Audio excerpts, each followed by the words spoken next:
guys, and welcome to this week's deep dive. So this week we have got something a slightly bit different to usual because this isn't a trick per se, but we'll get into that in a moment. So I just want to mention as well, on the 17th of this month we have got an academy happening with the fantastic Craig Petty, and this is his first card academy. And the great thing is, we are giving it away for free. So you can go on there and grab it totally free of charge. It won't cost you a penny, but you have to pre-order it because once it's gone live, the price will go up to $24.99. So if you would like to join us for the Craig Petty Card Academy Volume 1, pop over to our website, pop it in your basket. It won't cost you a penny, and you'll have a great night. You can join us live, and after the event it will be in your account. You can keep it forever. So that's a little thank you from us to you. So go put it in your basket. So today's guest is a good friend of mine. I believe, I will ask him, but I believe his first commercial product was released through us, and it is the fantastic David Jonathan. Hello, sir. Hello. How you doing? How are you? I'm good. How are you? I'm good. I'm got a little bit of a cold here, so I apologize. My voice is a little hoarse, but happy to be joining you this week. Yeah. Well, you've been really big. Oh, actually, before we start, was your first release through us? Oh yeah, absolutely. You guys put me on the map, so thank you. It was great. Fortuity, which is a great trick, and once again, that sold out very quick. I think we had 2 runs of that, if I'm not mistaken, and we are bringing it back, and it is improved from the original. That's coming back early next year, first quarter of next year. So that's something for people to keep their eyes open for. So what have you been up to, David? What haven't I been up to? So it is. I'm trying to close this year out, this fourth quarter, with a bang. So today we're going to be talking about something relatively new. And there's a few more things in the pipeline too that's coming down very soon. So I've just been kind of scrambling to get everything ready. So you and Nicholas, you work together. Nicholas Mavresis, both fantastic creators. You both seem to think along the same lines, which is, I think, why you work so well together as well. But in the last couple of years, you've really come up the ranks as creators. I mean, your name is known everywhere now, and it's fantastic to see because you both come up with such clever routines. So tell us a little bit about your creative process, because you and Nicholas, you do a lot of mathematical type of magic as well. It's like a lot of it's quite self-working. There's no heavy sleights usually involved. So what's your creative process? So, well, I'll do a shameless plug because I did a whole academy on that. So my first one, I forget the name of it, inspiring something, but inspiring innovations, maybe it's called. Anyway, I do a whole deep dive.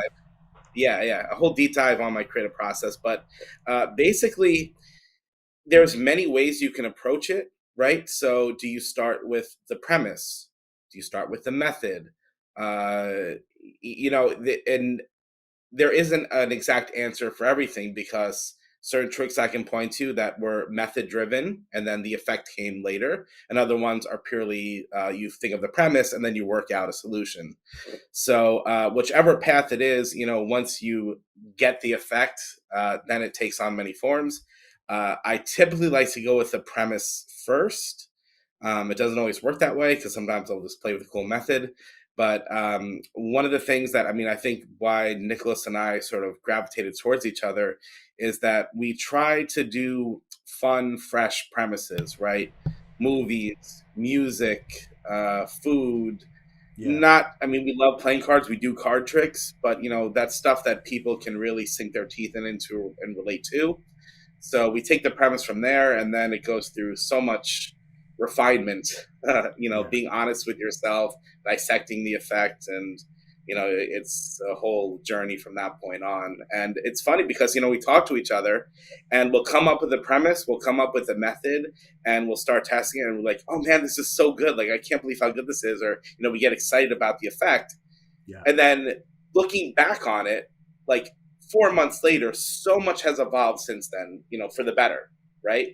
But yeah, it's just so crazy how like you start with something, you're like, it's done. What else can you do to this? And then it's, oh, let's do this.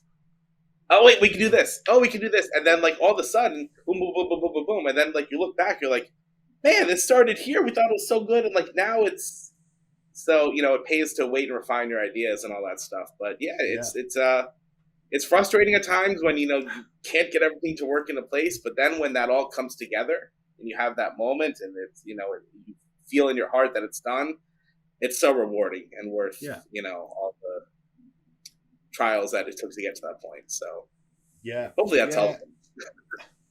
Well, I mean, I get into those situations as well, and sometimes things go back on the shelf for a little while, and then you take them back down to start playing with them, or have an idea. So I'm going to put you right on the spot now.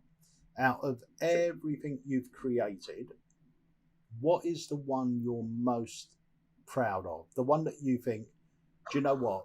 Because I was discussing this the other day, and discussing usually when you create a trick, there are trade offs.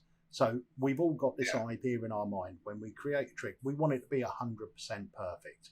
But there's always one little bit that will niggle us, and go, oh, if only I never had to touch that card again, or if only they could have done this. But what's the one trick that you look at and you think that literally could not be any better? That is such a tough It, question, it's a hard because one. they're all so good. No, Yeah, I don't have an ego. No, it's just because you grow it. I don't want to say attached, yeah, but you find passion in certain effects for different reasons. yeah, So Premiere comes to mind, which Nicholas and I released earlier this year. That was one of our movie effects. One yeah, of course, we have multiple movie effects. So anyway, that just the journey of. I mean, I never worked so hard on a method as I did that one. So that was so satisfying, yeah, uh, just because of the journey. I mean, it's a great effect in my opinion otherwise, but that's one that stands out. Snaps, yeah, my second release, I'm working with Dan Harlan, which is just like a yeah, fairy tale crazy. almost, right? I Yeah, mean, and the reception that got, the accolades was crazy. So that comes to mind. I know I'm giving you three. I'm sorry. that's And all then right. threesome. My Yeah, my card trick threesome, just because it's impromptu. Like when you think of, it's such an honor that someone says like, "What's your favorite card trick?" To no setup, impromptu. Like people put threesome in that category.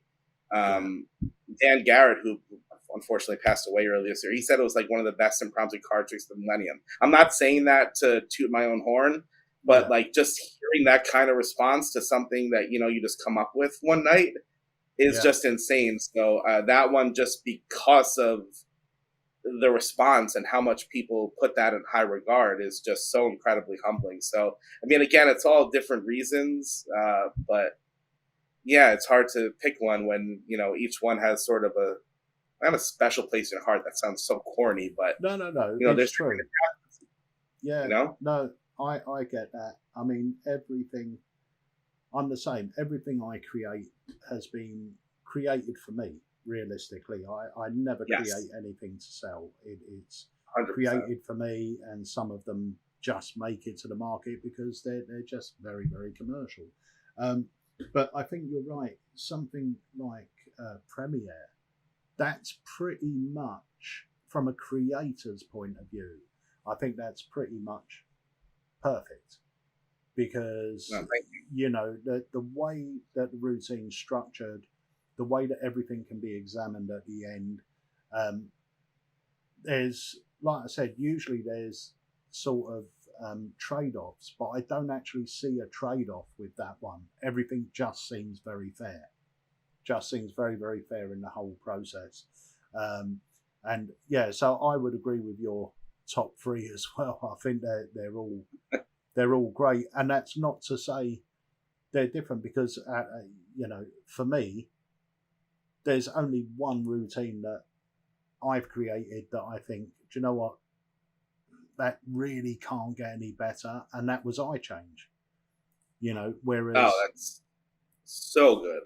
yeah, whereas knock I and would, bed, you can look at it and say, yeah, it would be great if they could shuffle the deck. It would be great if they could do this. Whereas eye change, there's literally nothing I can look at and go, that would be better if.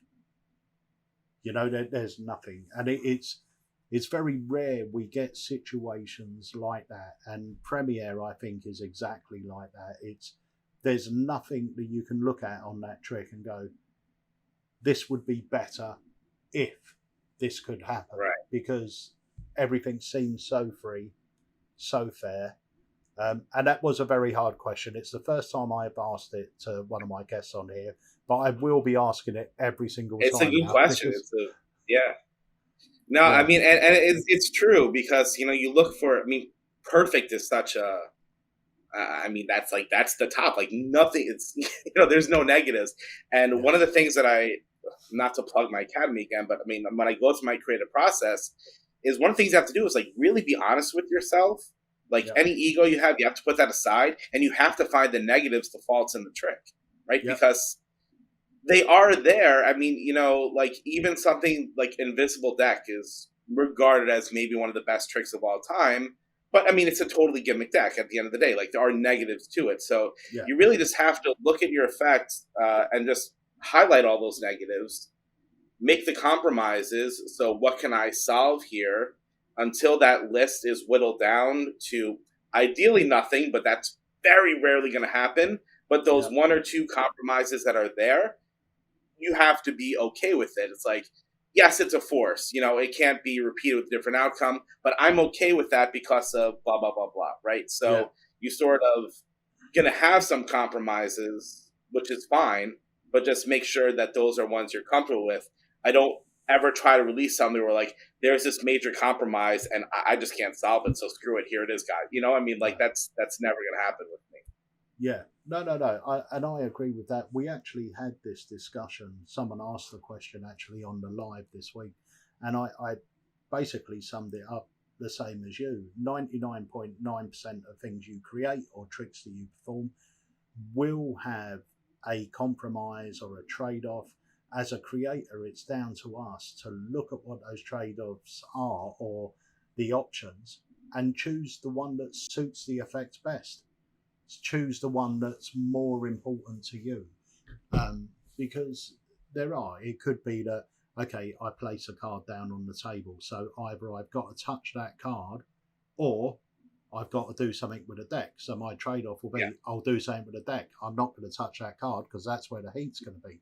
So that's a really interesting point. And I know a lot of people watch these deep dives and enjoy the creator's perspective and getting a little delve into your mind about how you create and the type of thing. So tell us a little bit about the product now that we're going to talk about, because we'll drop the trailer in a moment, because you showed me the idea for this a couple of years ago. In fact, even though this is sort of the official launch of it, this has actually been on our site for a couple of years, but very much under the radar. And the reason for that was we didn't get round to filming the explanational video and the trailer and everything else. But you actually used this product on your first or second academy. Second, yeah. Second academy. So we had to put it on the site, and those who knew were buying it. Those who didn't know what it was were not. So this is the official the official release, and it is a utility. It's not a single trick per se. It's a utility, and it's a utility I never thought we needed until you showed me it. Exactly. So maybe I'll just jump into it. So we're talking about blank flashcards, and it is you hit the nail on the head. It's one of those things like, yeah, blank cards. I have that. Well, what's the deal, right? So it's until you see the trailer.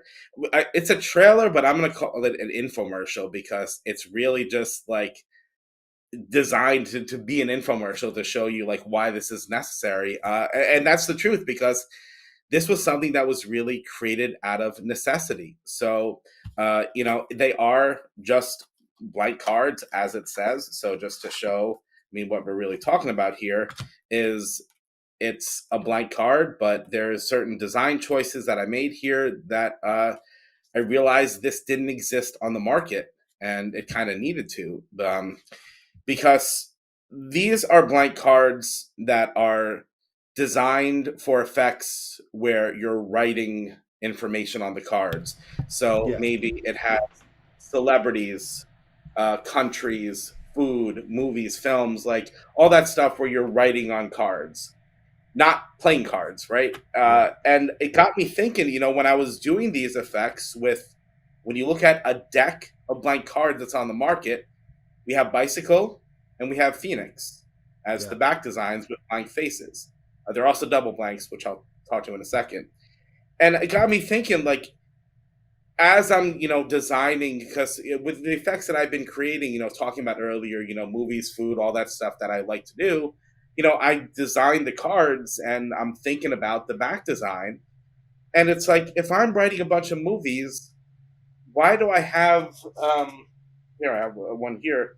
Like, why is there a shirtless child riding a bicycle with angels in the corner, and then on the front of the card it says the Avengers? yeah, You know what I mean? It has never made sense to me. So it got me thinking, like, that's just such the wrong back design for that effect. But nothing really existed out there. So that led me to sort of say, okay, well, I need to create a deck of blank cards with a universal back design. So that way, no yeah, matter what I'm writing on the face, it all makes sense in context. And that's what sort of led me down this path of, I have to have something like this. yeah, And the reason that it doesn't work with blank cards, or double blanks, I should say, is because it's all just white. I call yeah, it a sea of white. When you just spread blank cards, double blank cards, there's no definition. All you just see is a row of white on the fronts and the backs. You don't know how many cards there are. You don't know where they're divided. Because when you have a back design, that tells you, 1, 2, 3, 4, 5, then you can see it. But if I'm just spreading all whites, you can't see yeah. anything. Well, I'll tell you So what. that was, Shall we drop the yeah, I'm trailer? sort of preambling the trailer because I talked about Yeah, this in the trailer. So why don't we just launch it here and you'll see my infomercial? yeah. Let's watch the infomercial, and then we'll get back and talk about what you teach with it as well. So, ladies and Yes, gentlemen, sounds good. here we go. This is the trailer for the blank flashcards. I'm David Jonathan, and this is my reimagining of the blank deck.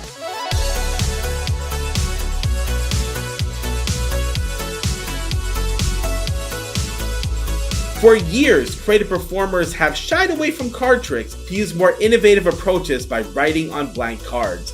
These topical effects may include writing movies, symbols, words, drawings, celebrities, countries, anything to better engage with the audience. Because as we know, participants can relate more to movies and celebrities than they can with playing cards. But unfortunately, the right prop never existed.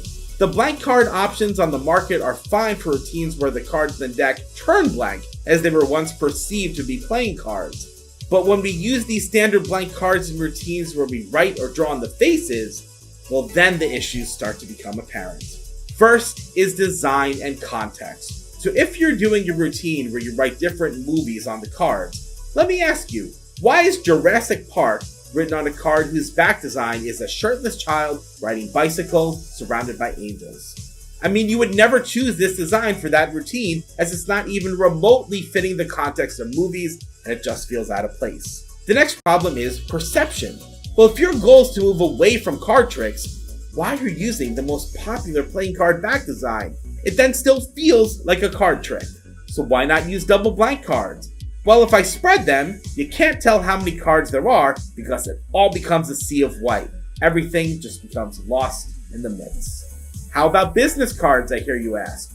Well, 1, they clump and don't spread. 2, not everyone has white backs. And 3, let's face it, it's a bit tacky to use a pack of cards with your contact info on the backs of each. I mean, talk about not fitting context, this is even worse. So the right prop really did not exist until now. The first step was to add a border to the faces. Now it's much nicer than a boring white card. This also allows for beautiful displays, not only framing the subject, but providing much needed clarity when spreading through the cards. Gone is that dreaded sea of white, so now when I spread a small packet, I know roughly how many cards that is. The next step is to give it a universal, minimal design, fit for every routine imaginable.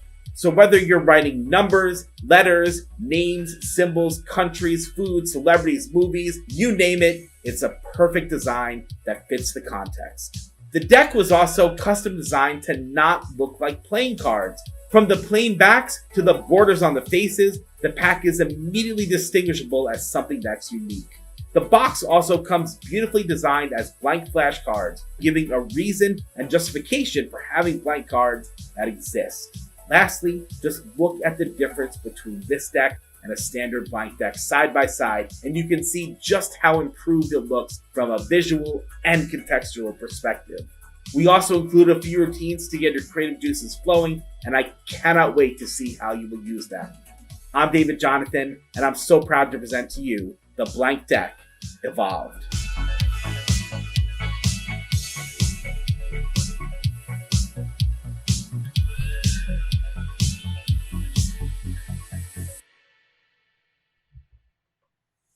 It's great. It's such a simple idea, but it really Channeling my does inner make all the inner Billy difference. Mays there, right?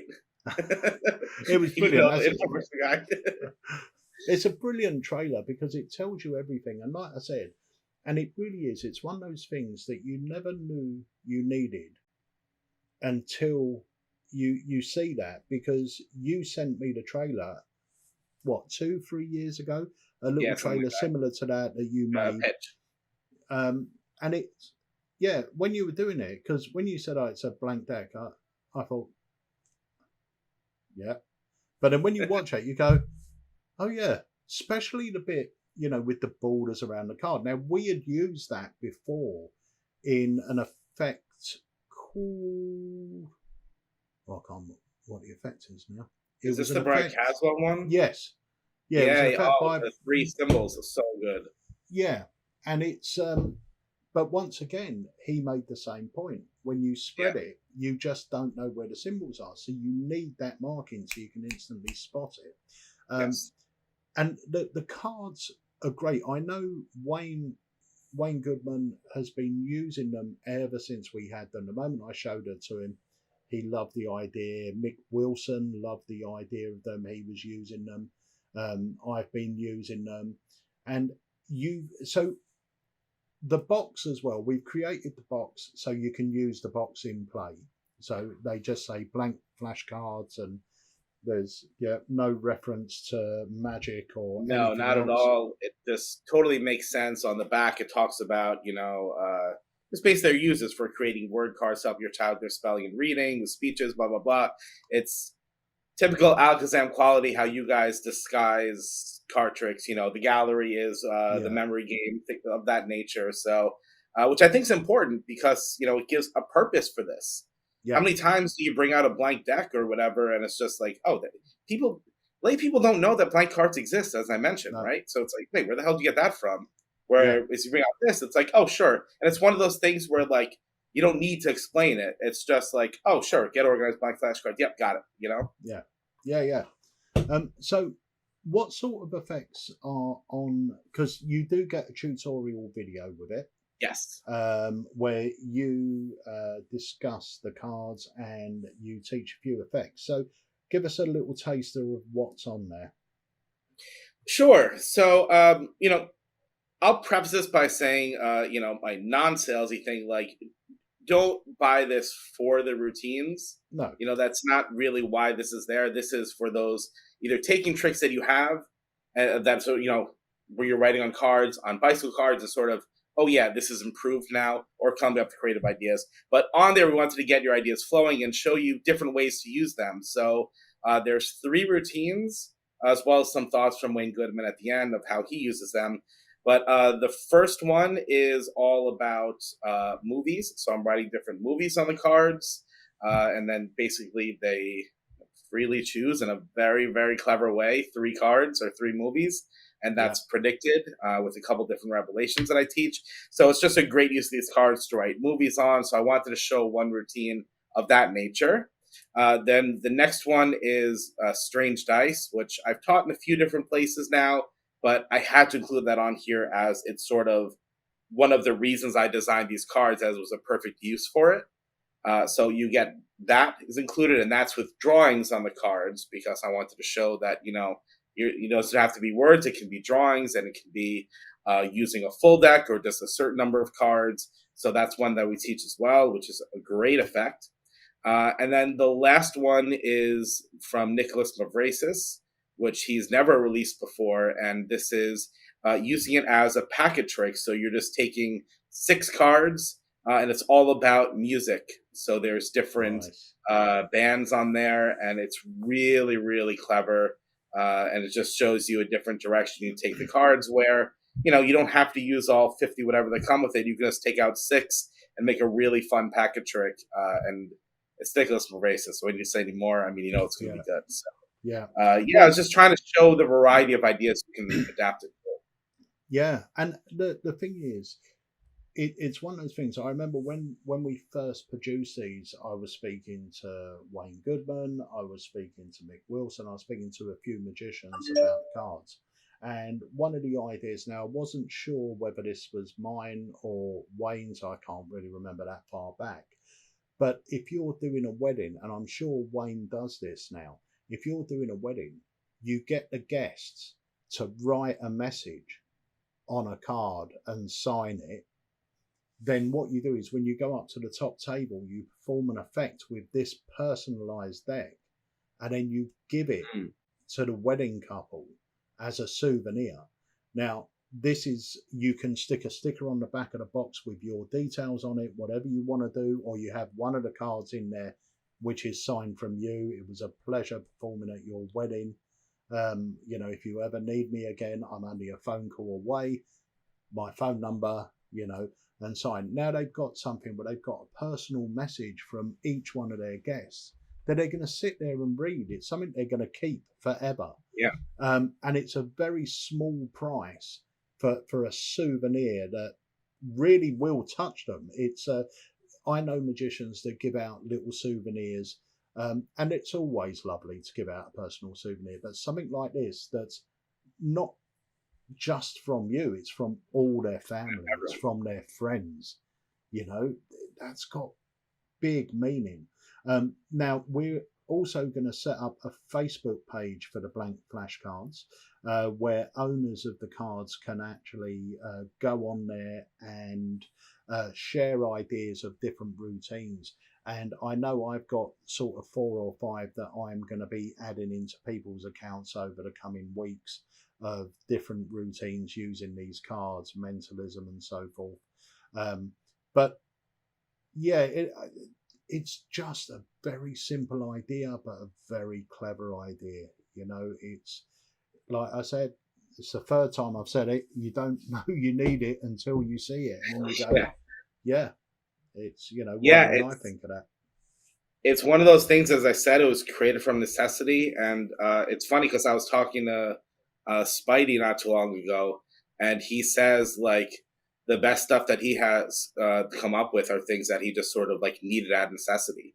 When Yeah, you're not sitting down, like, trying, what am I going to create next? It's like, man, I need this. And yeah, he realized that there's a hole in the market, didn't exist. So, if I'm creating this for myself and I have a purpose for it, then surely there's an audience out there who sees that same need as well. yeah, yeah, 100%, 100%. So David, thank you so much for joining us on the deep dive. I just want My to pleasure. wish you good luck with all your future releases, because we were speaking before this started, and it looks like the last part of the year is going to be a David Jonathan release fest of fantastic routines Yeah, coming out. I might be joining you on another one of these. Who knows? Because there's some big projects that I've been working on for over a year that are like all coming out at once. Yeah, And can we tease something you December? can tease what Related? you. Yeah, indeed. Please do. All right. World premiere announcement. There, Nicholas Mavrasis and I are doing our first ever joint academy with Alakazam this December, Yes, and you it's going to are. be filled with stuff that no one's ever seen before. A lot of unpublished things. We're honing down the set list because we have so much, but we're trying to pick the best of the best, and we're planning to do some fun, special things. We're kind of going all out for this one. So you heard it here first, and hopefully there'll be more information coming out as we get closer to that date. Yeah, 100%. And I really can't wait. Really can't wait. I mean, both of your academies and Nicholas's have always been filled with such good workable material. And, you guys don't get to see the live chat that happens when you're doing the academies. But it's always it's always positive with everyone we have on, but people really get into your stuff and Nicholas's stuff, and because it's just so commercial and within the reach of anyone, whether you're a hobbyist or whether you're a pro, it's strong enough to go out and perform, yet it's easy enough for a hobbyist or a complete newbie to go out and do. It's very, very clever stuff. Your methods are always very clever, very streamlined. There's not unnecessary slights in there just to show off. It's all honed down. Oh So yeah, it and I really like that, because the less you do, the more hands off it feels. absolutely, and that's our philosophy. I'm capable with slights, but I prefer not to use them if I don't have to. I'd much rather rely on clever principles that do the Yeah, work. So that way you can just engage and focus on your presentation, because it's all about relating to the people and being personable and enjoyable. That's paramount. I'm not going to, again, I don't have the full set list. We're still honing it down. There's so much and we're whittling down to the best, but you're going to see some new sides of us in this. Areas that you wouldn't necessarily expect from us, because we have been branching out. I mean, all of a sudden, I'm now a tech magician. I'm doing so much with the phone. I yeah, release with Vox and more coming out, but then you'll see some other sides of us in that too for the first time. So I brilliant. can't wait for it. Yeah, can't wait. So, David, thank you so much for joining us, mate. I will be speaking to you very soon, and we'll definitely have you back on when your next release hits. Sounds great. Looking forward to it. Cheers, David. You look after yourself, my friend. I'll speak to you soon. Thanks, man. So, guys, that's it for this week's deep dive. Now, before I forget, so I did forget at the beginning, if you haven't done so already, please hit that subscribe button and that notification bell, and you'll be notified every single time we go live right here at Alakazam. Now, remember, on the 17th of this month, that's the 17th of October, we have got a free academy going live, and you can grab yourself a virtual front row seat by popping over to Alakazam and popping it in your basket. It won't cost you a penny. It's the Craig Petty Card Magic Academy Volume 1, where Craig is going to be teaching around 10 card effects from a deck in play. So no gimmick cards, no gaffs required, just a borrowed, shuffled deck. So join us for that. It's going to be a great evening. And that's really about it for this week. I want to thank you all for your support. Thank you all for watching. I want to thank my special guest, David Jonathan. And I will see you all, hopefully, this Tuesday on the Alakazam Live. So just leaves me to say, have yourselves a great week. See you, hopefully, next week.